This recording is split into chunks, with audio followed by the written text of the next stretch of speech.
Praise the Lord. ದೇವರ ನಾಮಕ್ಕೆ ಸ್ತೋತ್ರವಾಗಲಿ. Again we came to one more week. ತಿರುಗಿ ನಾವು ಒಂದು ಹೊಸ ವಾರಕ್ಕೆ ಬಂದಿದ್ದೇವೆ. Every week we come on a precious day. ಪ್ರತಿ ದಿನ ನಾವು ಒಂದು ಅಮೂಲ್ಯವಾದ ದಿನಕ್ಕೆ ಬರುತ್ತೇವೆ. You know what is the precious day? ಅಮೂಲ್ಯವಾದ ದಿನ ಏನು ಗೊತ್ತಾ? It is nothing but Sunday. ಅದು ಭಾನುವಾರ.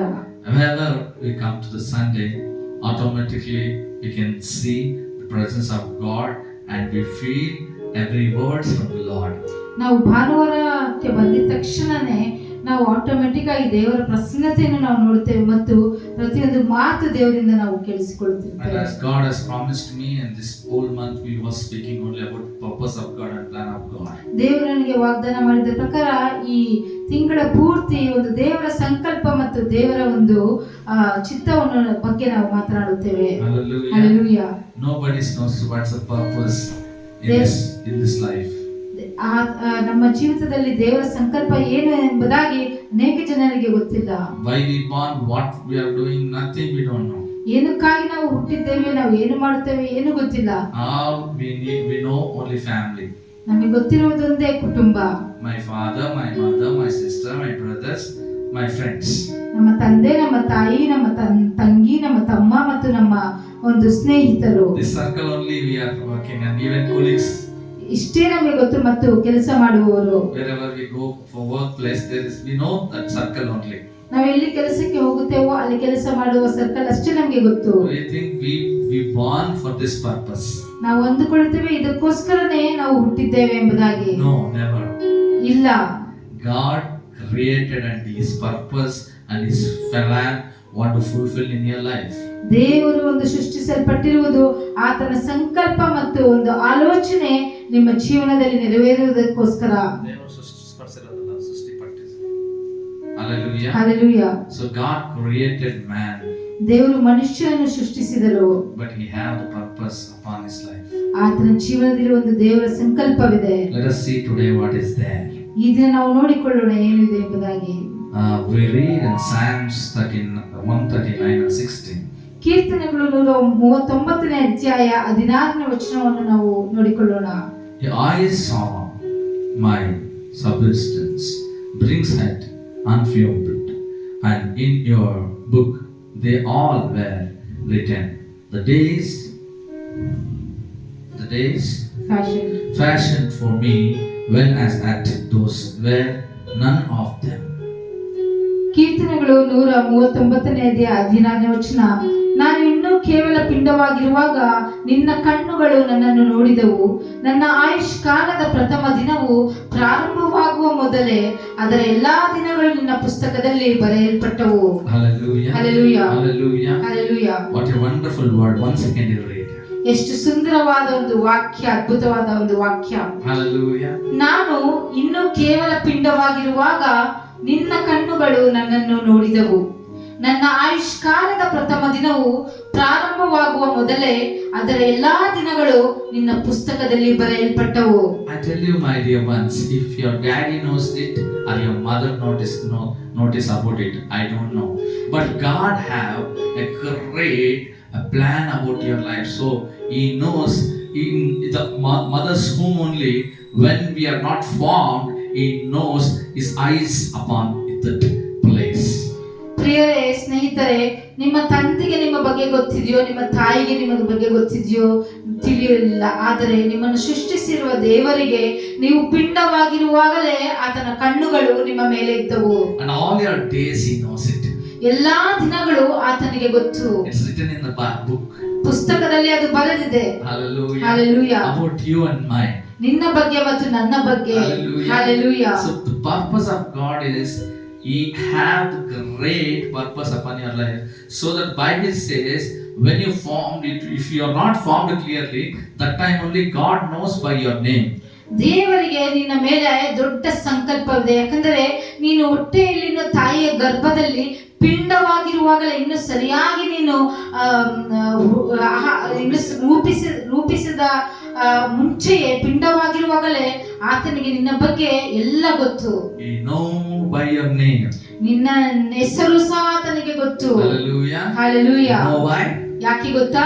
Why you want to know everything about me? ನನ್ನ ಬಗ್ಗೆ ಆತನು ಯಾಕೆ ಎಲ್ಲವನ್ನು ತಿಳಿದುಕೊಳ್ಳಬೇಕು? Because His plan and purpose upon your life, it is there greatly. ಯಾಕಂದರೆ ನಮ್ಮ ಮೇಲೆ ಮತ್ತು ನಿನ್ನ ಮೇಲೆ ದೇವರ ಸಂಕಲ್ಪವು ಆಲೋಚನೆಯು ದೊಡ್ಡದಾಗಿದೆ. If you don't have purpose upon your life, you don't know about you anything. ನಿನ್ನ ಜೀವನದ ಮೇಲೆ ದೇವರಿಗೆ ಸಂಕಲ್ಪವಿಲ್ಲದ ಇದ್ದರೆ ನಿನ್ನ ಬಗ್ಗೆ ಆತನಿಗೆ ಏನು ಗೊತ್ತಾಗುವುದಿಲ್ಲ. I was, when I got married to my wife in reception time, ನಾನು ನನ್ನ ಮದುವೆ ಆಗುವ ಸಮಯದಲ್ಲಿ ನನ್ನ ಹೆಂಡತಿಯ ಜೊತೆ ರಿಸೆಪ್ಷನ್ ಟೈಮ್ ಅಲ್ಲಿ somebody brought and given to me a gift. ಯಾರೋ ಒಬ್ಬರು ನನಗೆ ಬಹುಮಾನವನ್ನು ತೆಗೆದುಕೊಂಡು ಬಂದು ಕೊಟ್ಟರು. In that gift there is a sweater set for the baby boy baby. ಆ ಬಹುಮಾನ ಏನಾಗಿತ್ತಂದ್ರೆ ಒಂದು ಚಿಕ್ಕ ಮಗುವಿಗೆ ಸ್ವೆಟರ್, ಗಂಡು ಮಗುಗೆ ಒಂದು ಸ್ವೆಟರ್ ಅನ್ನು ತೆಗೆದುಕೊಂಡು ಬಂದು ಕೊಟ್ಟರು. In marriage time, reception time, nobody will bring those kind of gifts. ಮದುವೆ ಸಮಯದಲ್ಲಿ, ರಿಸೆಪ್ಷನ್ ಸಮಯದಲ್ಲಿ ಯಾರು ಅಂತ ಬಹುಮಾನವನ್ನು ತೆಗೆದುಕೊಂಡು ಬಂದು ಕೊಡುವುದಿಲ್ಲ. But that woman is a prayerful woman. She said to me, Pastor Raya, this is God told me to give to you. ಆಕೆ ಒಂದು ಪ್ರಾರ್ಥನಾ ಪೂರ್ವಕವಾದ ಮಹಿಳೆ. ಆಕೆ ಈ ರೀತಿಯಾಗಿ ಹೇಳಿದಳು, ಪಾಸ್ಟರ್, ನಾನು ದೇವರು ನನಗೆ ಇದನ್ನು ಕೊಡು ಎಂಬುದಾಗಿ ಹೇಳಿದರು, ಅದಕ್ಕೋಸ್ಕರ ನಾನು ಕೊಡುತ್ತಿದ್ದೇನೆ. I just was fun. ನನಗೆ ಫನ್ ಆಗಿತ್ತದು. I just laughing. ನಾನು ನಗುತ್ತಿದ್ದೆ. Okay, dear one, come. We took photo and everything. It's finished. ನಾವು ಫೋಟೋ ಎಲ್ಲ ತೆಗೆದುಕೊಂಡು ಮುಗಿಯಿತು. After that, after marriage, somebody called me. ಅದಾದ ನಂತರ, ಮದುವೆ ಆದ ನಂತರ ಯಾರೋ ಒಬ್ಬರು ನನಗೆ ಕರೆ ಮಾಡಿದರು. Within a week. ಒಂದು ವಾರದಲ್ಲಿ. From Vellore. ವೆಲ್ಲೂರಿಂದ. I don't know that pastor. ಆ ಪಾಸ್ಟರ್ ಯಾರಂತಾನೆ ನನಗೆ ಗೊತ್ತಿಲ್ಲ. But he called me and he said, the boy going to born, his name called Samuel. ಆ ಪಾಸ್ಟರ್ ನನಗೆ ಕರೆ ಮಾಡಿ ಈ ರೀತಿಯಾಗಿ ಹೇಳಿದರು, ನಿಮಗೆ ದೇವರು ಗಂಡು ಮಗುವನ್ನು ಕೊಡುತ್ತಿದ್ದರೆ ಆ ಮಗುವಿನ ಹೆಸರು ಸಮುವೇಲನು. God revealing me to tell that. ದೇವರು ನನಗೆ ಹೇಳಿದರು ಅದನ್ನು ನಿನಗೆ ಹೇಳುವುದಕ್ಕೋಸ್ಕರ. If His people, God have the purpose, He fulfill through people. ದೇವರ ಸಂಕಲ್ಪವು ಮನುಷ್ಯರ ಮುಖಾಂತರವಾಗಿ ಅದನ್ನು ನೆರವೇರಿಸುತ್ತಾರೆ. Sometimes we cannot understand God's purpose. ಸ್ವಲ್ಪ ಸಮಯದಲ್ಲಿ ದೇವರ ಸಂಕಲ್ಪ ಏನೆಂಬುದಾಗಿ ನಮಗೆ ಅರ್ಥ ಮಾಡಿಕೊಳ್ಳಲು ಸಾಧ್ಯವಾಗುವುದಿಲ್ಲ. After 3 months, 3 ತಿಂಗಳ ನಂತರ, within 1.5 months, 2 months, 3 months, within that time, my wife was very weak. ಆ 3 ತಿಂಗಳೊಳಗೆ ನಮ್ಮ ಹೆಂಡತಿ ತುಂಬಾ ವೀಕ್ ಆಗಿದ್ದ, ಬಲಹೀನವಾಗಿದ್ದಳು. All the time sleeping, no well, no preparing, nothing, keeping clean. She was very dirty, keeping very dirty house and everything. Whenever I go for prayer and come back, she will be sleeping, and she all the time she was tired. ಎಲ್ಲ ಸಮಯದಲ್ಲಿ ಆಕೆ ಬಲಹೀನವಾಗಿದ್ದಳು, ಯಾವಾಗಲೂ ನಿದ್ದೆ ಮಾಡುತ್ತಿದ್ದಳು. ನಾನು ಪ್ರಾರ್ಥನೆ ಮುಗಿಸಿಕೊಂಡು ಮನೆಗೆ ಬಂದರೂ ಸಹ ಮನೆಯನ್ನು ಸಹ ಸರಿಯಾಗಿ ಇಡುತ್ತಿರಲಿಲ್ಲ. ಮನೆ ಒಂದು ಸಹ ಸ್ವಲ್ಪ ಗಲೀಜಾಗಿ ಇಟ್ಟುಕೊಂಡು ಯಾವಾಗಲೂ ನಿದ್ದೆ ಮಾಡುತ್ತಿದ್ದಳು. So I was very angry, and also I said to my spiritual sister, what sister, you all prayed for me. ನನಗೆ ಕೋಪ ಬಂದು ನನ್ನ ಒಂದು ಆತ್ಮೀಯ ಸಹೋದರಿ ಒಬ್ಬರು ಇದ್ದರು. ಅವರಿಗೆ ನಾನು ಕರೆ ಮಾಡಿ ಈ ರೀತಿಯಾಗಿ ಹೇಳಿದ್ದೇನೆ, ಏನು ನನಗೋಸ್ಕರ ನೀವು ಇಷ್ಟು ಪ್ರಾರ್ಥನೆ ಮಾಡಿದಿರಿ, ಮದುವೆಗೋಸ್ಕರ, ನನಗೆ ಯಾವುದಕ್ಕೋಸ್ಕರ ಈ ರೀತಿಯಾಗಿದೆ ಎಂಬುದಾಗಿ. Who has sickness, all kind of sickness, I got married. ಎಲ್ಲಾ ಒಂದು ರೋಗಿಷ್ಟಿಯನ್ನು ನಾನು ಮದುವೆ ಮಾಡಿಕೊಂಡಿದ್ದೇನೆ ಎಂಬುದಾಗಿ. So she laughed it upon me. ಆಕೆ ನನ್ನನ್ನು ನೋಡಿ ನಕ್ಕಿದಳು. And she said, "Come and come her." ಆಕೆ ಹೇಳಿದಳು, ಆಕೆಯನ್ನು ಕರೆದುಕೊಂಡು ಬಾ ಎಂಬುದಾಗಿ. And I took and went. ನಾನು ಕರೆದುಕೊಂಡು ಹೋದೆನು. He spoken personally something. Personal ಆಗಿ ಆಕೆ ಸಂಗಡ ಏನು ಮಾತನಾಡಿದರು. After that she said to her, ಅದಾದ ನಂತರ ಹೇಳಿದರು, take the pregnancy slip and check. Pregnancy strip ಅನ್ನು ತೆಗೆದುಕೊಂಡು ಚೆಕ್ ಮಾಡಿ ಎಂಬುದಾಗಿ. Because we married newly, nobody are there with us to teach this all. ಯಾಕಂದ್ರೆ ನಾವು ಹೊಸದಾಗಿ ಮದುವೆ ಆಗಿದ್ದೆವು, ನಮಗೆ ಯಾರು ಕಲಿಸಿಕೊಡಲು ಯಾರು ಇರಲಿಲ್ಲ ದೊಡ್ಡವರು. Sometimes purpose of God looks like something bad is happening. ಸ್ವಲ್ಪ ಸಮಯದಲ್ಲಿ ದೇವರ ಸಂಕಲ್ಪ ಯಾವ ರೀತಿ ತಿಳಿಸುತ್ತದೆ ಅಂದ್ರೆ ನಮಗೆ ಎಲ್ಲ ಕೆಟ್ಟದೇ ಆಗುತ್ತದೆ ಎಂಬುದಾಗಿ ನಾವು ಅಂದುಕೊಳ್ಳುತ್ತೇವೆ. But when she spoken with me, the strength came inside of me. ಯಾವಾಗ ಆಕೆ ನನ್ನ ಸಂಗಡ ಮಾತನಾಡಿದಳು, ನನಗೆ ಒಂದು ಬಲ ಬಂತು. Prayerfully we went. ಪ್ರಾರ್ಥನೆ ಪೂರ್ವಕವಾಗಿ ಹೋದೆವು. We checked on morning. ಬೆಳಗ್ಗೆ ನಾವು ಚೆಕ್ ಮಾಡಿದೆವು. Within 3 months or 2 months, I don't know, it's happened like this. 3 ತಿಂಗಳೊಳಗೆ ಈ ರೀತಿಯಾಗಿ ಆಯಿತು. What happened? ಏನಾಯಿತು? There is pregnancy slip is positive came. Pregnant positive ಆಗಿ ಬಂದಿತು. Hallelujah. Hallelujah. God's purpose in our lives never miss. ದೇವರ ಸಂಕಲ್ಪವು ನಮ್ಮ ಜೀವನದಲ್ಲಿ ಮಿಸ್ ಆಗುವುದೇ ಇಲ್ಲ. Before he found in her mother's home about my son, I'm talking, everyone same thing. God revealed through his pastor, through his sister, and it's happened. ನನ್ನ ಮಗುವು ನನ್ನ ಹೊಟ್ಟೆಯಲ್ಲಿ ಪಿಂಡವಾಗಿರುವಾಗಲೇ ದೇವರು ಒಂದು ಸಂಕಲ್ಪವು ಒಂದು ಪಾಸ್ಟರ್ ಮುಖಾಂತರ ಅದು ನೆರವೇರಿತು. God have purpose means God knows from beginning to end to beginning. ದೇವರ ಸಂಕಲ್ಪವು ನಮ್ಮ ಮೇಲೆ ಇದ್ದಾದರೆ ಮೊದಲಿನಿಂದ ಕೊನೆಯ ತನಕ ಮತ್ತು ಕೊನೆಯಿಂದ ಮೊದಲಿನ ತನಕ Every day how we want to live, it will be written. ಪ್ರತಿದಿನ ಯಾವ ರೀತಿ ನಾವು ಜೀವಿಸಬೇಕೆಂಬುದಾಗಿ ಪುಸ್ತಕದಲ್ಲಿ ಬರೆದಿರುತ್ತದೆ. If God purpose is there upon you, you cannot miss. You go anywhere, again God will take and come back to that place and he will fulfill his plan. ನಿನ್ನ ಜೀವನದಲ್ಲಿ ದೇವರ ಸಂಕಲ್ಪವು ಇದ್ದರೆ ನೀನು ಎಲ್ಲೇ ಹೋದರೂ ತಿರುಗಿ ದೇವರು ನಿನ್ನನ್ನು ವಾಪಸ್ ಅದೇ ರೀತಿಯಾಗಿ ಕರೆದುಕೊಂಡು ಬಂದು ಆತನ ಸಂಕಲ್ಪವನ್ನು ನೆರವೇರಿಸುತ್ತಾರೆ. A specific plan. ಆತನ ವಿಶೇಷವಾದ ಒಂದು ಆಲೋಚನೆ ಇರುತ್ತದೆ. Specific plan upon us, so he will fulfill. ನಮ್ಮ ಮೇಲೆ ವಿಶೇಷವಾದ ಆಲೋಚನೆಯನ್ನು ನೆರವೇರಿಸುತ್ತಾರೆ. What God says about our lives. ನಮ್ಮ ಜೀವನದ ಬಗ್ಗೆ ದೇವರು ಏನು ಹೇಳುತ್ತಾರೆ? You want to build a house? ನೀನು ಮನೆಯನ್ನು ಕಟ್ಟಬೇಕಾ? You go to engineer. ನೀನು ಇಂಜಿನಿಯರ್ ಹತ್ರ ಹೋಗುತ್ತೀಯಾ? Architect ಹತ್ರ ಹೋಗುತ್ತೀಯಾ? And you ask them a blueprint. ನೀನು ಅವರ ಹತ್ರ ಹೋಗಿ ಬ್ಲೂ ಪ್ರಿಂಟ್ ಅನ್ನು ನೀನು ಕೇಳುತ್ತೀಯಾ? God has a blueprint for you. ದೇವರು ನಿನ್ನ ಬಗ್ಗೆ ಒಂದು ಬ್ಲೂ ಪ್ರಿಂಟ್ ಇದೆ ದೇವರ ಹತ್ತಿರ. In your life God has dream.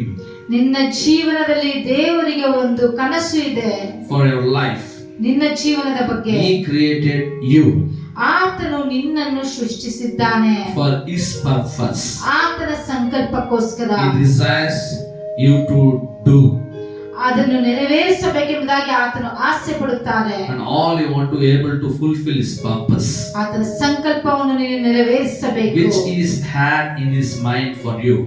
ಆತನ ಒಂದು ಮೈಂಡ್ ಅಲ್ಲಿ ಏನಿದೆಯೋ ನಿನಗೋಸ್ಕರ ಅದನ್ನು ನೆರವೇರಿಸಬೇಕು. Hallelujah. Hallelujah. Anytime you went to puja, you went to prayer, you went to masjid, you asked to God. ನೀನು ದೇವರ ಹತ್ರ ಕೇಳಿದ್ಯಾ? ನೀನು ದೇವಸ್ಥಾನಕ್ಕೆ ಹೋಗಿದ್ಯಾ? And you went to ಮಸೀದಿಗೆ ಹೋಗಿದ್ಯಾ? ಚರ್ಚಿಗೆ ಹೋಗಿದ್ಯಾ? Many friends out there, Muslim friends are there, Hindu friends are Christian out there. But anyone went to and asked, Lord, what is your purpose? Tell me, I'll fulfill. What is your mind? You tell me, I'll fulfill. What you kept about my life? What you desires about my life? What I want to do? Anyone asked to God? ಯಾವತ್ತಾದರೂ ನೀನು ದೇವರ ಹತ್ತಿರ ಹೋಗಿ, ದೇವರೇ ನಿನ್ನ ಸಂಕಲ್ಪವು ನನ್ನ ಜೀವನದಲ್ಲಿ ಏನಿದೆ ನನಗೆ ತಿಳಿಸು, ನಾನು ಅದನ್ನು ನೆರವೇರಿಸುತ್ತೇನೆ ಎಂಬುದಾಗಿ ಯಾವತ್ತಾದರೂ ನೀನು ದೇವರ ಬಳಿಗೆ ಹೋಗಿ ನೀನು ಕೇಳಿದ್ದೀಯಾ? No, one also never went like that. ಯಾರು ಸಹ ಆ ರೀತಿಯಲ್ಲಿ ದೇವರ ಹತ್ತಿರ ಹೋಗಿ ಕೇಳಲಿಲ್ಲ. I am learning now. ನಾನು ಸಹ ಹೋಗಲಿಲ್ಲ, ಕಲಿತುಕೊಳ್ಳುತ್ತಿದ್ದೇನೆ ಈಗ. Hallelujah. Hallelujah. So we want to go and ask, what is your purpose for my life, Lord? ದೇವರ ಹತ್ರ ಹೋಗಿ ಕೇಳಬೇಕು, ದೇವರೇ ನನ್ನ ಜೀವನದ ಬಗ್ಗೆ ನಿನ್ನ ಸಂಕಲ್ಪವೇನು ನನ್ನ ಜೀವನದಲ್ಲಿ? You want to know the mind of God. ದೇವರ ಒಂದು ನೀನು ಮೈಂಡ್ ಅನ್ನು ತಿಳಿದುಕೊಳ್ಳಬೇಕು. I am telling friends, you may have lakh of rupees or crores of rupees, you have own buildings, own property and everything, you don't know mind of God, nothing. ಸ್ನೇಹಿತರೆ, ನಿಮ್ಮ ಹತ್ರ ಲಕ್ಷಾಂತಗಟ್ಟಲೆ ಹಣ ಇರಬಹುದು, ಕೋಟ್ಯಾಂಗಟ್ಟಲೆ ಹಣ ಇರಬಹುದು, ಬಿಲ್ಡಿಂಗ್ ಇರಬಹುದು, ಎಲ್ಲ ಇರಬಹುದು, ಆದರೆ ದೇವರ ಒಂದು ಮೈಂಡ್ ಅಲ್ಲಿ ನಿನ್ನ ಬಗ್ಗೆ ಏನಿದೆ ಎಂಬುದಾಗಿ ತಿಳಿದುಕೊಳ್ಳದೆ ಇದ್ದರೆ ಪ್ರತಿಯೊಂದು ವ್ಯರ್ಥ. Actually today morning God has encountered my wife. ಈ ದಿನ ಬೆಳಗ್ಗೆ ದೇವರು ನಮ್ಮ ಹೆಂಡತಿಯ ಜೊತೆ ಮಾತನಾಡಿದರು. She was focusing for something to get it. ಆಕೆಯು ಯಾವುದೋ ಒಂದು ಪಡೆದುಕೊಳ್ಳುವುದಕ್ಕೋಸ್ಕರ ಆಲೋಚನೆ ಮಾಡುತ್ತಿದ್ದಳು. At same time he said, don't keep any trust upon anyone. ಅದೇ ರೀತಿಯಾಗಿ ದೇವರು ಆಕೆಯ ಸಂಗಡ ಮಾತನಾಡಿದಳು, ಯಾರನ್ನೂ ಸಹ ನಂಬಬೇಡ, but trust me. ನನ್ನನ್ನು ನಂಬು ನೀನು. I will do a greater things to you. ನಾನು ನಿನಗೆ ದೊಡ್ಡ ಕಾರ್ಯಗಳನ್ನು ಮಾಡುತ್ತೇನೆ. When we know the mind of God, what he kept for us, what is planning for us, what is purpose in our lives, what we want to fulfill, we struggle for that. See, that's why Bible says very clearly, seek his kingdom of God first, and after his righteousness everything will be added unto you. ದೇವರ ವಾಕ್ಯವು ಈ ರೀತಿಯಾಗಿ ಹೇಳುತ್ತದೆ, ಆತನ ನೀತಿ ನ್ಯಾಯಗಳನ್ನು ಹುಡುಕುವುದಾದರೆ ರಾಜ್ಯವನ್ನು ಆತನ ರಾಜ್ಯವನ್ನು ನೀತಿಯನ್ನು ಹುಡುಕುವುದಾದರೆ ಎಲ್ಲವೂ ನಿನಗೆ ಕೊಡಲ್ಪಡುವುದು ಎಂಬುದಾಗಿ. ಸ್ಟಾರ್ಟಿಂಗ್ ಆತನ ಮೊದಲನೇದಾಗಿ first you seek the kingdom of God and his righteousness and everything will be handed unto you. ಮೊದಲನೇದಾಗಿ ಆತನ ರಾಜ್ಯವನ್ನು ನೀತಿಯನ್ನು ಹುಡುಕುವುದಾದರೆ ಎಲ್ಲವನ್ನೂ ನಿನಗೆ ಕೊಡಲ್ಪಡುವುದು. Why they include first? ಯಾಕೆ ಮೊದಲನೆಯದು ಎಂಬುದಾಗಿ ಆತನು ಹೇಳಿದರು. We never think about anything about God. We will do every effect our lives in whatever we want to do. Finally, it is not happened. We come to God. ನಾವು ಮೊದಲನೇದಾಗಿ ದೇವರನ್ನು ಹುಡುಕುವುದಿಲ್ಲ. ನಮ್ಮ ಆಲೋಚನೆ ಪ್ರಕಾರ ನಾವು ಎಲ್ಲವನ್ನೂ ಮಾಡಿಬಿಟ್ಟು ಕಡೆಯದಲ್ಲಿ ನಮಗೆ ಏನೋ ಒಂದು ಆದರೆ ಆ ಸಮಯದಲ್ಲಿ ನಾವು ದೇವರನ್ನು ಹುಡುಕುತ್ತೇವೆ. It is very wrong. ಅದು ತುಂಬಾ ತಪ್ಪು. Bible says first preference to God.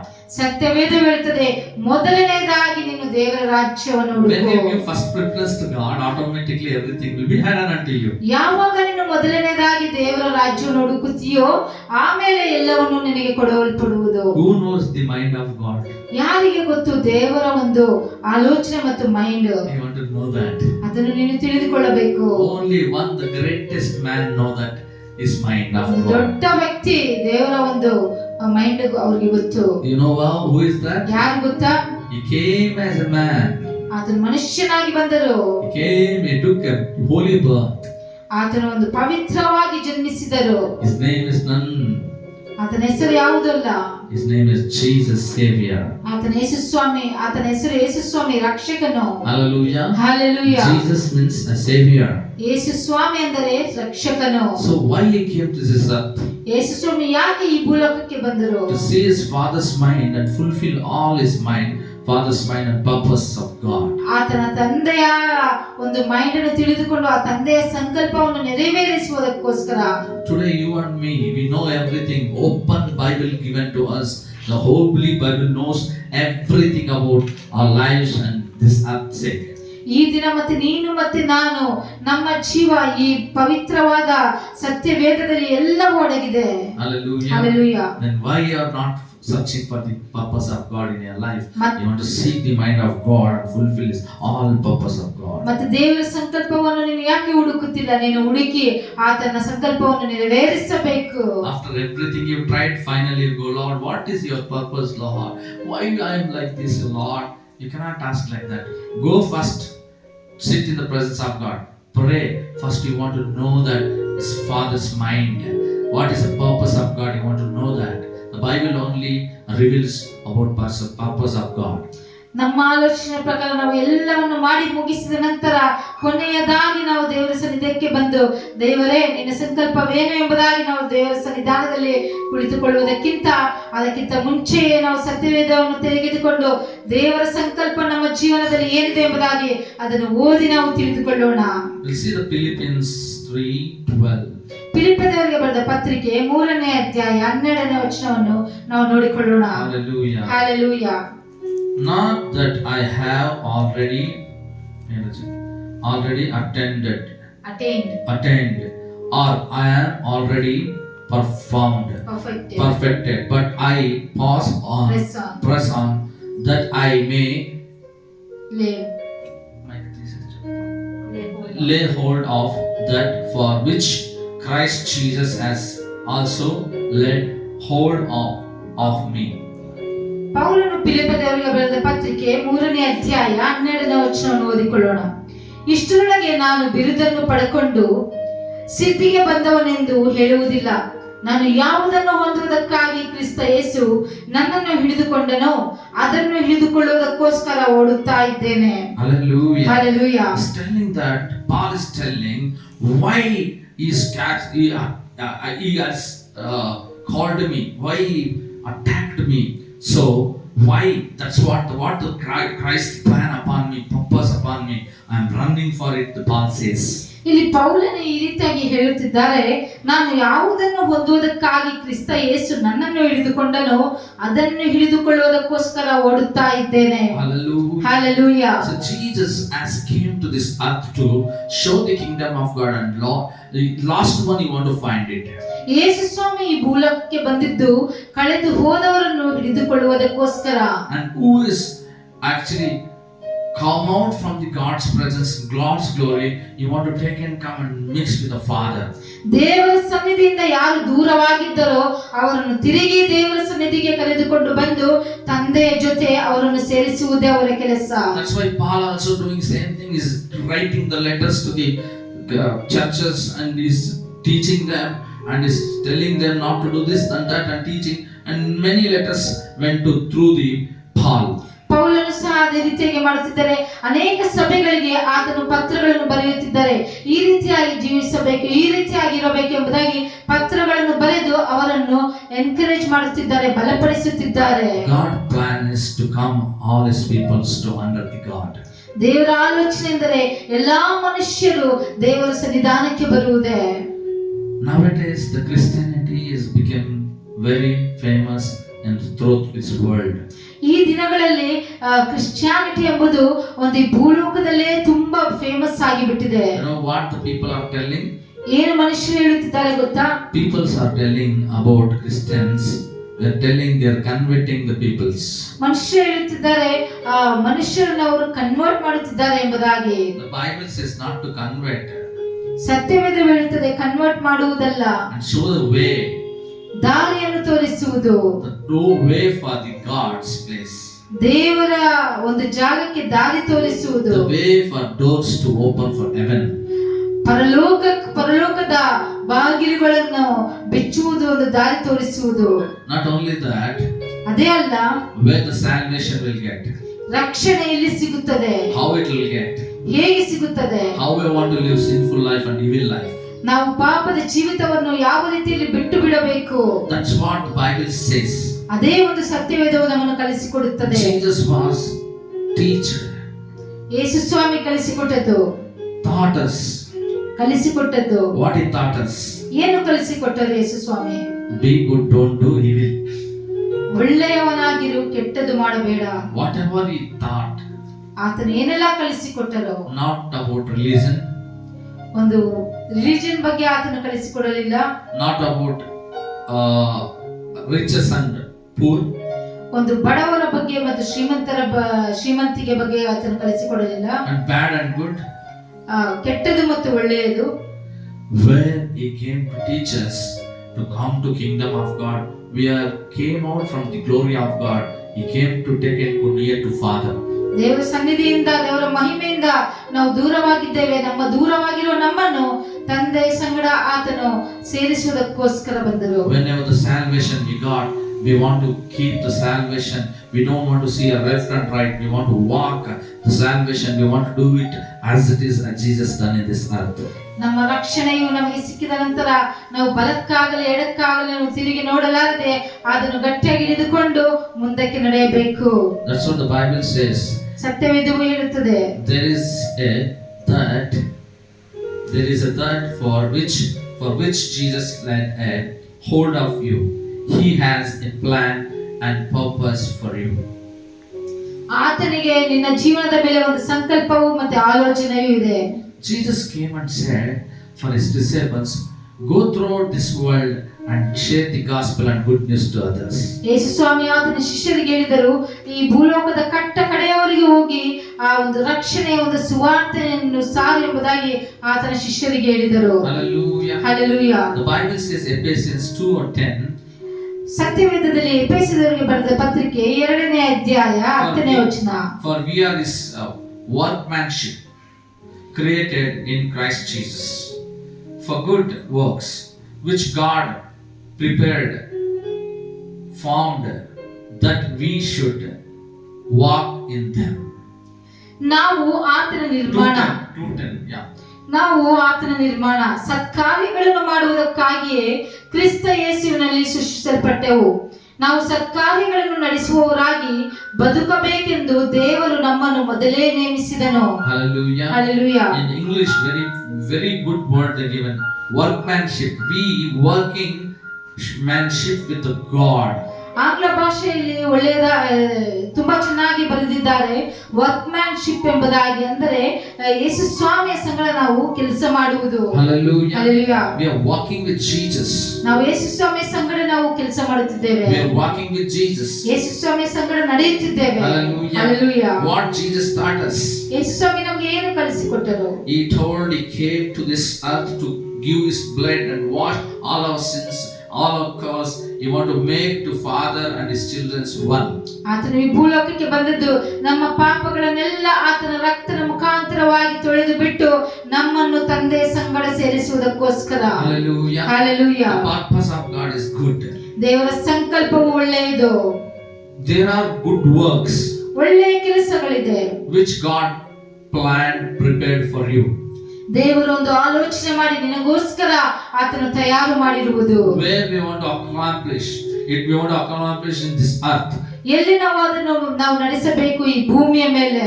And every prophetical to earth, there are a place that God wants to go to you. ದೇವರು ನಿನ್ನ ಸಂಗಡ ಬರಬೇಕೆಂದು ಇಷ್ಟಪಡುತ್ತಾರೆ. You know, God is telling to go to this city, we want to go. ದೇವರು ಈ ಪಟ್ಟಣಕ್ಕೆ ಹೋಗು ಎಂಬುದಾಗಿ ಹೇಳಿದರೆ ನಾವು ಹೋಗಬೇಕು. God will say, make this nation and teach them, we want to teach. ನಾವು ಈ ಒಂದು ರಾಜ್ಯಕ್ಕೆ ಹೋಗಿ ನಾವು ಕಲಿಸಿಕೊಡು ಎಂಬುದಾಗಿ ಹೇಳಿದರೆ ನಾವು ಕಲಿಸಿಕೊಡಲೇಬೇಕು.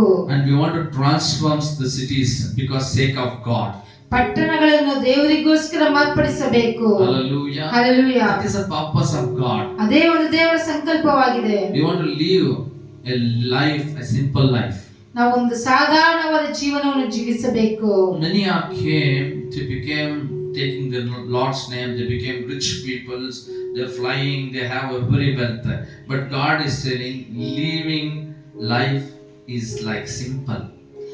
ದೇವರ ಒಂದು ಹೆಸರು ಹೇಳಿಕೊಂಡು ಅನೇಕರು ಶ್ರೀಮಂತರಾಗಿದ್ದಾರೆ, ಆದರೆ ದೇವರು ಹೇಳುತ್ತಿದ್ದಾರೆ ಸಾಧಾರಣವಾದ ಜೀವನವನ್ನು ಜೀವಿಸಬೇಕು ಎಂಬುದಾಗಿ. Jesus, whenever He was in earth, when He was walking with among everyone, His life was very simple life. ಯೇಸು ಸ್ವಾಮಿ ಭೂಮಿಯ ಮೇಲಿದ್ದಾಗ, ಮನುಷ್ಯರ ಸಂಗಡ ನಡೆಯುತ್ತಿರುವಾಗ, ಮನುಷ್ಯರ ಸಂಗಡ ಅನ್ಯೋನ್ಯತೆವಾಗಿರುವಾಗ ಆತನ ಜೀವನವು ಒಂದು ಸಾಧಾರಣವಾದ ಜೀವನವಾಗಿತ್ತು. The Bible says, find out what God has planned for you, your life, and walk in it. ಸತ್ಯವೇದವು ಹೇಳುತ್ತದೆ, ನಿನ್ನ ಬಗ್ಗೆ ಆಲೋಚನೆ ಏನಿದೆ ಎಂಬುದಾಗಿ ಅದನ್ನು ತಿಳಿದುಕೊಂಡು ಅದರ ಪ್ರಕಾರ ನೀನು ನಡೆ. Dear friends, ಪ್ರಿಯ ಸ್ನೇಹಿತರೆ, today we are speaking about purpose of God. ಈ ದಿನದಲ್ಲಿ ನಾವು ದೇವರ ಸಂಕಲ್ಪದ ಬಗ್ಗೆ ಮಾತನಾಡುತ್ತಿದ್ದೇವೆ. What we are doing a purpose of God. ಏನು ಮಾಡುತ್ತಿದ್ದೇವೆ ನಾವು ದೇವರ ಸಂಕಲ್ಪವನ್ನು? We are at least we are walking in that. At least ನಾವು ಅದರಲ್ಲಿ ನಡೆಯುತ್ತಿದ್ದೇವಾ? Check ourselves. ನಮ್ಮನ್ನು ನಾವು ಪರೀಕ್ಷಿಸಿಕೊಳ್ಳೋಣ. What the Bible says, when you are with your home, you are not formed, God knows by His eyes. ಸತ್ಯವೇದ ಹೇಳುತ್ತದೆ, ನಾವು ಇನ್ನು ತಾಯಿಯ ಗರ್ಭದಲ್ಲಿ ಪಿಂಡವಾಗಿರುವಾಗಲೇ ಆತನ ಕಣ್ಣುಗಳು ನಮ್ಮ ಮೇಲೆ ಬಿತ್ತು. Hallelujah. Hallelujah. Hallelujah. Hallelujah. God have your blueprint in His hands. ದೇವರಿಗೆ ಆತನ ಕರಗಳಲ್ಲಿ ನಿನ್ನ ಬಗ್ಗೆ ಒಂದು ಬ್ಲೂ ಪ್ರಿಂಟ್ ಇದೆ. God have dreams about your life. ನಿನ್ನ ಜೀವನದ ಬಗ್ಗೆ ಆತನಿಗೆ ಅನೇಕ ಕನಸುಗಳಿದೆ. Hallelujah. Hallelujah. Hallelujah. Hallelujah. We want to fulfill all God's purpose. ದೇವರ ಸಂಕಲ್ಪವನ್ನು ನಾವು ನೆರವೇರಿಸಬೇಕು. We want to know the mind of God, that time only we can walk in it. ನಾವು ದೇವರ ಒಂದು ಮೈಂಡ್ ಅನ್ನು ನಾವು ತಿಳಿದುಕೊಂಡರೆ ಆ ದಾರಿಯಲ್ಲಿ ನಡೆಯಲು ಸಾಧ್ಯ. The Paul was not with Jesus. ಪೌಲನು ಯೇಸು ಸ್ವಾಮಿ ಸಂಗಡವಿರಲಿಲ್ಲ. He never known Jesus. He never walked 2-3 days with Him.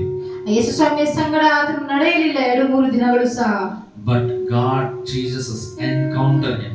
ಆದರೆ ಯೇಸು ಸ್ವಾಮಿಯು ಆತನನ್ನು ಎನ್ಕೌಂಟರ್ ಮಾಡಿದರು. Only one encounter. ಒಂದೇ ಒಂದು encounter. The Saul life is changed like Paul. ಸೌಲನ ಬದುಕು ಪೌಲನಾಗಿ ಮಾರಿ ಹೋಯಿತು. But he was hunger to know about Jesus, what he thought. He went to his disciples, he asked him, tell about Jesus, tell about Jesus. ಯೇಸು ಸ್ವಾಮಿಯ ಬಗ್ಗೆ ತಿಳಿದುಕೊಳ್ಳಲು ಆತನು ತುಂಬಾ ಹಸಿವಾಗಿದ್ದನು. ಎಲ್ಲರ ಜೊತೆ ಸಹ ಯೇಸು ಸ್ವಾಮಿಯ ಬಗ್ಗೆ ತಿಳಿದುಕೊಳ್ಳಲು ಅವನು ಹಸಿವಾಗಿದ್ದನು. That is the knowing the mind of God. ಅದೇ ಒಂದು ದೇವರ ಮೈಂಡ್ ಅನ್ನು ತಿಳಿದುಕೊಳ್ಳುವುದೆಂದರೆ. Where you know the mind of God is there. ಎಲ್ಲಿ ನಮಗೆ ಗೊತ್ತು ದೇವರ ಮೈಂಡ್ ಇದೆ ಎಂಬುದಾಗಿ. Go to that preacher knows God's mind. ಆ ಒಂದು ಬೋಧಕರ ಹತ್ತಿರ ಹೋಗಿರಿ, ದೇವರ ಅವರಿಗೆ ಗೊತ್ತು. Go this preacher, he will know very well about mind of God. ಈ ಬೋಧಕರ ಹತ್ತಿರ ಹೋಗಿರಿ, ದೇವರ ಬಗ್ಗೆ ಮೈಂಡ್ ಬಗ್ಗೆ ಅವರಿಗೆ ಗೊತ್ತು. Nowhere the mind of God. The mind of God is the Holy Bible.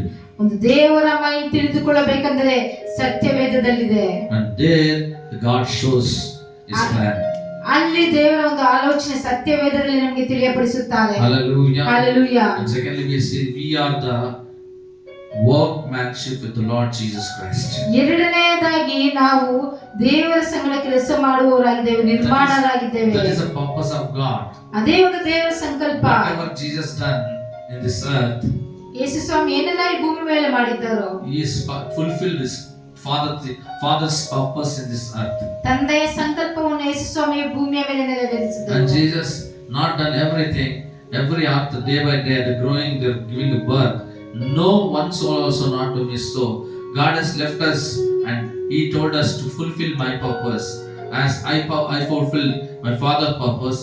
So you too fulfill my purpose, and He given a commandment to His disciples. ಯೇಸು ಸ್ವಾಮಿಯು ಈ ರೀತಿಯಾಗಿ ಹೇಳಿದರು, ನನ್ನ ತಂದೆಯಾದ ಒಂದು ಸಂಕಲ್ಪವನ್ನು ನಾನು ಹೇಗೆ ನೆರವೇರಿಸಿದೆನೋ ಅದೇ ರೀತಿಯಾಗಿ ನೀವು ಸಹ ನೆರವೇರಿಸಬೇಕೆಂಬುದಾಗಿ ಎಲ್ಲಾ ಶಿಷ್ಯರಿಗೆ ಹೇಳಿದರು. ಯಾಕಂದ್ರೆ ಒಂದು ಆತ್ಮವು ಸಹ ನಶಿಸಿ ಹೋಗುವುದು ದೇವರ ಚಿತ್ತವಲ್ಲ. So what about you and me today? ನಿನ್ನ ಬಗ್ಗೆ ಏನು ಮತ್ತು ನನ್ನ ಬಗ್ಗೆ ಏನು ಈ ದಿನದಲ್ಲಿ? What you know about purpose of God? ದೇವರ ಸಂಕಲ್ಪದ ಬಗ್ಗೆ ನಿನಗೆ ಏನು ಗೊತ್ತು? What we know that? ನಮಗೆ ಗೊತ್ತು. How we know? ಹೇಗೆ ಗೊತ್ತು? Word of God. ದೇವರ ವಾಕ್ಯದ ಮುಖಾಂತರವಾಗಿ, ಪ್ರಾರ್ಥನೆಯ ಮುಖಾಂತರವಾಗಿ, all the time asking God. ಎಲ್ಲಾ ಸಮಯದಲ್ಲಿ ದೇವರನ್ನು ಕೇಳುವುದು. What is your will? What is your mind? Show me, Lord. ದೇವರ ನಿನ್ನ ಚಿತ್ತವೇನು, ನಿನ್ನ ದೃಷ್ಟಿಯಲ್ಲಿ ಏನಿದೆ ನಮಗೆ ತೋರಿಸು. Nowadays, without saying anything to His people, God never decided anything to do. ದೇವರು ಆತನ ಮಕ್ಕಳಿಗೆ ಒಂದು ತೋರಿಸಲಾಗದೆ ಯಾವುದನ್ನು ಮಾಡಲು ಆತನು ಸಾಧ್ಯವಾಗುವುದಿಲ್ಲ. Hallelujah. Hallelujah. Hallelujah. Hallelujah. Dear ones, ದೇವರೇ, you want to be in a purpose of God. ನೀನು ದೇವರ ಸಂಕಲ್ಪದಲ್ಲಿರಬೇಕು. If you do anything, God's purpose is there upon your life. ನೀನು ಏನೇ ಮಾಡಿದರೂ ಸಹ ದೇವರ ಸಂಕಲ್ಪವು ನಿನ್ನ ಮೇಲೆ ಇರುತ್ತದೆ. God made us masterpieces. ನಮ್ಮ ದೇವರು ಆತನ ರೂಪದಲ್ಲಿ ನಮ್ಮನ್ನು ಸೃಷ್ಟಿಸಿದ್ದಾರೆ. We are masterpieces. We are different from everyone. ಎಲ್ಲರಿಂದ ನಾವು ಬೇರೆ ಆಗಿದ್ದೇವೆ. That's why God will use you where the broken places is there. ಅದಕ್ಕೋಸ್ಕರ ದೇವರು ನಿನ್ನ ಉಪಯೋಗ ಪಡಿಸಿಕೊಳ್ಳುತ್ತಾರೆ. Where the people are separated, you go and make them together. ಎಲ್ಲಿ ಮನುಷ್ಯರು ಒಬ್ಬರಿಂದ ಒಬ್ಬರು ದೂರವಾಗಿದ್ದರೋ ಅಲ್ಲಿ ಹೋಗಿ ನೀನು ಇಬ್ಬರನ್ನು ಒಂದು ಮಾಡು. Where the peace of God is not there, you go and release the peace. ದೇವರ ಸಮಾಧಾನವು ಎಲ್ಲಿ ಇಲ್ಲವೋ ಅಲ್ಲಿ ಸಮಾಧಾನವನ್ನು ನೀನು. Wherever the sicknesses is there, you go and release them, giving them health. ಅಸ್ವಸ್ಥ ಎಲ್ಲಿದೆಯೋ ಅಲ್ಲಿ ಹೋಗಿ ನೀನು ಯೇಸು ಸ್ವಾಮಿಯ ಹೆಸರಲ್ಲಿ ಸ್ವಸ್ಥತೆಯನ್ನು ಮಾಡು. Because the title is the workmanship with Jesus. ಯಾಕಂದ್ರೆ ನಮಗೆ ಒಂದು ಟೈಟಲ್ ಇದೆ, ಏನಂದ್ರೆ ನಾವು ಆತನ ನಿರ್ಮಾಣ. We are together workers. ನಾವು ಜೊತೆಯಲ್ಲಿ ಕೆಲಸ ಮಾಡುವವರು. Hallelujah. Hallelujah. So God purpose to work. ದೇವರ ಸಂಕಲ್ಪವು ಕೆಲಸ ಮಾಡುವುದು. If you anybody given a title and certificate to appointment letter, anybody is given to example, Rachel she is at home, suddenly somebody will call, Rachel, you are not interview is not there, and we are giving the great company is there, you want to appointed for this post. She will take and keep and pray, means nothing will happen. ಉದಾಹರಣೆಗಾಗಿ ಈಗ Rachel ಮನೆಯಲ್ಲಿದ್ದಾಗ ಯಾರೋ ಒಬ್ಬರು ಕರೆ ಮಾಡಿ ಈ ರೀತಿಯಾಗಿ ನಿನಗೆ ಕೆಲಸ ಕೊಡುತ್ತಿದ್ದೇವೆ ಎಂಬುದಾಗಿ ಅಪಾಯಿಂಟ್ಮೆಂಟ್ ಲೆಟರ್ ಕೊಟ್ಟರೆ ಆ ಅಪಾಯಿಂಟ್ಮೆಂಟ್ ಲೆಟರ್ ಅನ್ನು ಬರೀ ಕೈಯಲ್ಲಿ ಇಟ್ಟುಕೊಂಡಿದ್ದರೆ ಏನೂ ಆಗುವುದಿಲ್ಲ. But what you want to do? ಏನು ಮಾಡಬೇಕು? You go to that address. ಆ ಅಡ್ರೆಸ್ಗೆ ಹೋಗಿ where your position is there, ಎಲ್ಲಿ ನಿನ್ನ ಪೊಸಿಷನ್ ಇದೆಯೋ you want to find out ಅದನ್ನು ಹುಡುಕಿ, where your cabin they given, cabin ಎಲ್ಲಿ ಕೊಟ್ಟಿದ್ದಾರೆ ನಿನಗೆ, that office you want to sit, office ಅಲ್ಲಿ ಕುಳಿತುಕೊಂಡು whatever the challenges will come, you want to clear the challenges. ನಿನಗೆ ಎದುರಾಗಿ ಯಾವುದೇ ಬಂದರೂ ಪ್ರತಿಯೊಂದನ್ನು ಕ್ಲಿಯರ್ ಮಾಡಬೇಕು. Whatever the work they given faithfully, you want to fulfill it, everything faithfully. ಅವರು ನಿನಗೆ ಏನು ಕೆಲಸ ಕೊಟ್ಟಿದ್ದಾರೋ ಆ ಕೆಲಸವನ್ನು ನೀನು ನಂಬಿಗಸ್ತನಾಗಿ ಮಾಡಬೇಕು. That's why the Bible declaring here in Ephesians 2:10, we are the workmanship with Jesus.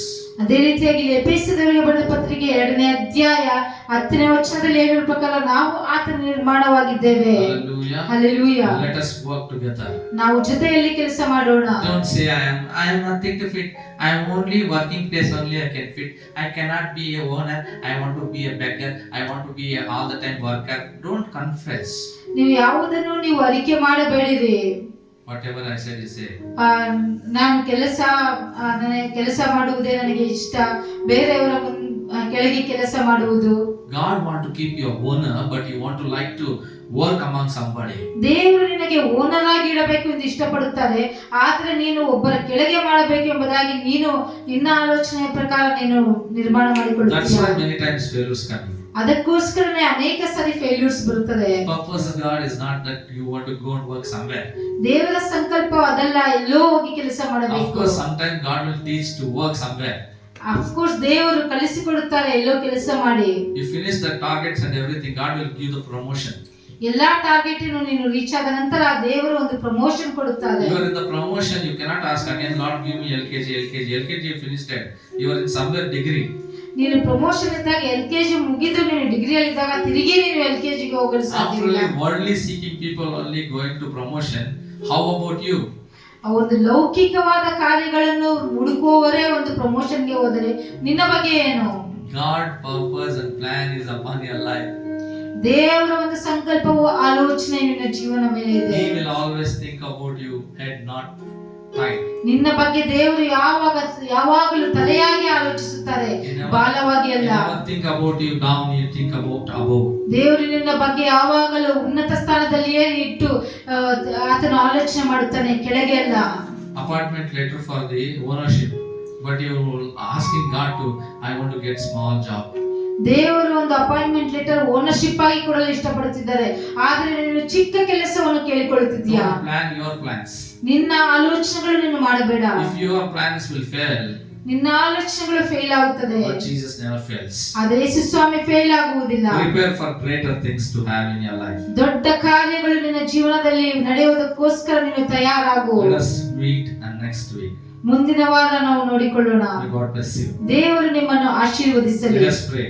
ಪ್ರಾರ್ಥನೆ ಮಾಡಿಕೊಳ್ಳೋಣ. Gracious Heavenly Father, ಕೃಪೆಯುಳ್ಳ ಪರಲೋಕದ ತಂದೆಯೇ, thank you for your purpose in our lives. ದೇವರೇ ನಿನ್ನ ಸಂಕಲ್ಪವು ನಮ್ಮ ಜೀವನದ ಮೇಲೆ ಇರುವುದಕ್ಕೋಸ್ಕರ ಸ್ತೋತ್ರ. Lord, we must always confess negatives, not positive.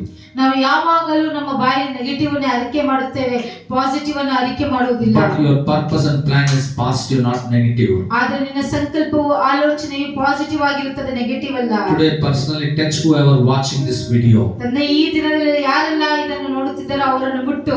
Touch ourselves too, Lord. ನಮ್ಮನ್ನು ಸಹ ಮುಟ್ಟು.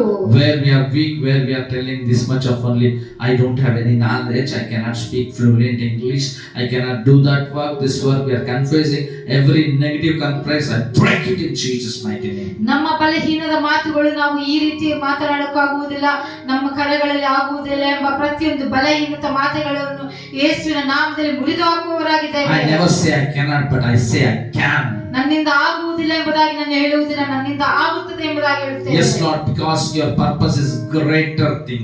We are masterpieces. ಯಾಕಂದ್ರೆ ನಿನ್ನ ಸಂಕಲ್ಪವು ನಮ್ಮ ಜೀವನದ ಮೇಲೆ ದೊಡ್ಡದಾಗಿದೆ ತಂದೆಯೇ. We called as a Lord workmanship with Jesus, not with anyone. ನಾವು ದೇವರ ನಿರ್ಮಾಣ ಎಂಬುದಾಗಿ ನೀವು ಕರೆಯಲ್ಪಟ್ಟಿದ್ದೀರಿ. Thank you Lord for this wonderful word.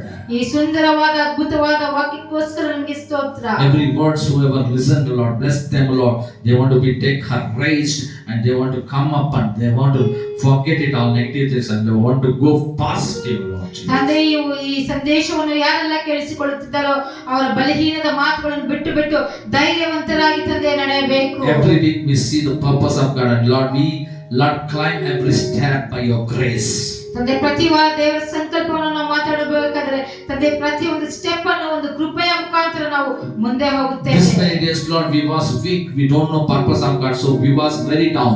ತಂದೆ, ಇಷ್ಟು ದಿನಗಳ ಕಾಲ ದೇವರ ಸಂಕಲ್ಪ ಏನು ಎಂಬುದಾಗಿ ನಮಗೆ ಗೊತ್ತಿಲ್ಲ, ಅದಕ್ಕೋಸ್ಕರ ನಾವು ಬಲಹೀನವಾಗಿದ್ದೆವು. We was very down. ನಾವು ಕೆಳಗೆ ಇದ್ದೆವು. But Lord, we know that the purpose of God and plan of God, we are climbing every step by grace, every day by grace and faith, O Lord. ತಂದೆ, ದೇವರ ಸಂಕಲ್ಪ ಸಂಕಲ್ಪವು ಏನು, ದೇವರ ಆಲೋಚನೆ ಎಂಬುದಾಗಿ ಏನು ಎಂಬುದಾಗಿ ತಿಳಿದುಕೊಂಡ ಮೇಲೆ ನಂಬಿಕೆಯಿಂದ ನಾವು ಮುಂದೆ ನಡೆಯುತ್ತಿದ್ದೇವೆ. Thank you, Lord, giving this wonderful time today. ಈ ಸುಂದರವಾದ ಅದ್ಭುತವಾದ ಸಮಯವನ್ನು ನಮಗೆ ಈ ಸಮಯದಲ್ಲಿ ಕೊಟ್ಟಿದ್ದಕ್ಕೋಸ್ಕರ Bless ಸ್ತೋತ್ರ. who is tithing to us. ತಂದೆ ಯಾರೆಲ್ಲ ನಮಗೆ ತಂದೆ ದಶಮ ಭಾಗವನ್ನು ಕೊಡುತ್ತಿದ್ದಾರೆ ಅವರನ್ನು ಆಶೀರ್ವದಿಸು. Who are inspired to sow into our ministry, bless them, Lord. ಯಾರೆಲ್ಲ ತಂದೆ ನಮ್ಮ ಸೇವೆಗೋಸ್ಕರ ಅವರಿಗೆ ಕೊಡಲು ತಂದೆ ಮುಂದೆ ಬಂದಿದ್ದಾರೋ ಅವರನ್ನು ಆಶೀರ್ವದಿಸು. The families want to be blessed. ಕುಟುಂಬಗಳು ಆಶೀರ್ವದಿಸಲ್ಪಟ್ಟರು. They want to be a givers, not askers. ತಂದೆ ಕೊಡುವವರಾಗಿ ಅವರನ್ನು ಮಾರ್ಪಡಿಸು, ಕೇಳುವವರಾಗಿಲ್ಲ. Lord, whoever, Lord, our church belongs to them, blessed by name, family by family, and Lord, our family and church will be blessed in the mighty name of Jesus of Nazareth. ನಮ್ಮ ಕುಟುಂಬವು ಮತ್ತು ನಮ್ಮ ತಂದೆ ಸಭೆಯಲ್ಲಿ ಬಂದ ಪ್ರತಿಯೊಬ್ಬರನ್ನು ಅವರ ಕುಟುಂಬಗಳನ್ನು ಯೇಸುವಿನ ನಾಮದಲ್ಲಿ ನಾವು ಆಶೀರ್ವದಿಸುತ್ತೇವೆ. Thank you, Father, for your purpose and plan upon our lives. ನಿನ್ನ ಸಂಕಲ್ಪ ಮತ್ತು ಆಲೋಚನೆ ನಮ್ಮ ಜೀವನದ ಮೇಲೆ ಇರುವುದಕ್ಕೋಸ್ಕರ ನಿಮಗೆ ಸ್ತೋತ್ರ. We ask everything in the mighty name of Jesus of Nazareth, we pray. ಪ್ರತಿಯೊಂದನ್ನು ಸರ್ವಶಕ್ತನಾದ ಯೇಸುವಿನ ನಾಮದಲ್ಲಿ ಬೇಡಿ ಹೊಂದುವವರಾಗಿದ್ದೇವೆ ತಂದೆಯೇ. Amen. Amen. May God bless you. ದೇವರು ನಿಮ್ಮನ್ನು ಆಶೀರ್ವದಿಸಲಿ. See you next week. ಮುಂದಿನ ವಾರ ನಾವು ನೋಡಿಕೊಳ್ಳೋಣ. Prepare and be ready. ತಯಾರಾಗಿರಿ ಮತ್ತು ರೆಡಿಯಾಗಿರಿ. God bless you. ದೇವರು ನಿಮ್ಮನ್ನು ಆಶೀರ್ವದಿಸಲಿ.